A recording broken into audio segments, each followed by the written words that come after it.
This option was as good as suicide.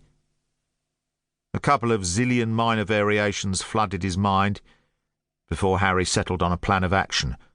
Option 4 it was then. Full frontal assault. Harry's mind was still buzzing like wildfire as the next steps crystallised.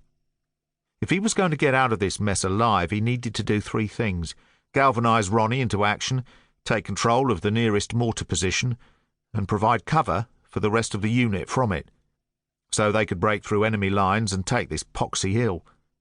He turned to Ronnie, who was quivering with cold, fear and exhaustion in equal measure. The starless sky was casket black, as a scar of dim moonlight broke through and exposed Ronnie's desperate features. He looked wasted, capable of doing nothing more than curling up in a ball and dreaming of home.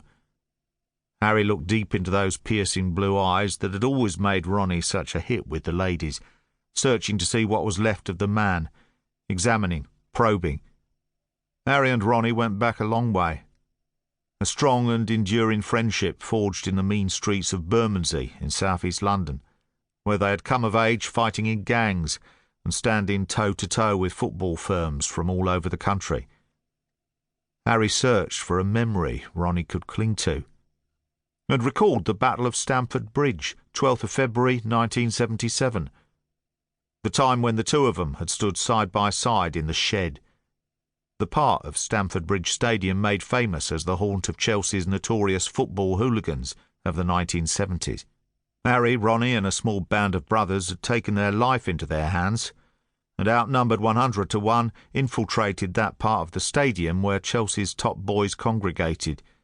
That was when Harry first saw Ronnie in action and understood he was a force to be reckoned with. He watched as Ronnie, at the tender age of 15, surrounded by a sea of rabid, lager-fueled nutters, stood tall as the punches rained down on him like a blizzard of arrows pouring out of the grey, dank London sky. Harry, of course, had jumped into the fray to help him out. They fought like lions, but were well and truly battered. But the glory! For the glory it was a price worth paying. The story became legendary in their patch. When recounting it, Harry loved to tell the part where Ronnie, battered and bruised, never went down and never submitted to the relentless force of superior numbers. Ronnie loved to tell the part where Harry had dived in to help him out. They loved to big each other up. Harry looked at Ronnie, fatigued and shell-shocked, beside him in the gully. Despite the cold, he was sweating like a stray cat lost in London's Chinatown. But the eyes told him all he needed to know. Ronnie was down, but he still had plenty of bottle left.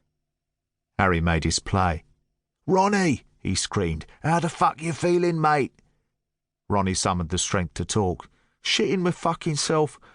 Looks to me like we're fucking finished this time, H." "Right, my son, liven yourself right up. Now, here's what's going to happen.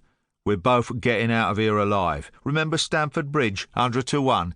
You didn't bottle it then, and you are not going to bottle it now. More importantly, my life is in your fucking hands, so buck your fucking ideas up sharpish."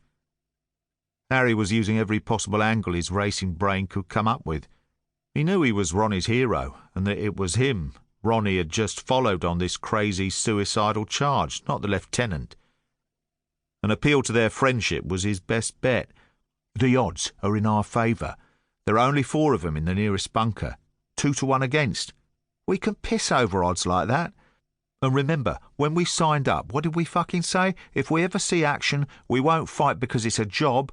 We'll fight for the fucking glory, just like we've always done." Not exactly a Churchillian rhetorical flourish, Harry would later reflect, but it did the job. Ronnie started to sort himself out. "What's the plan then, H?" Ronnie said.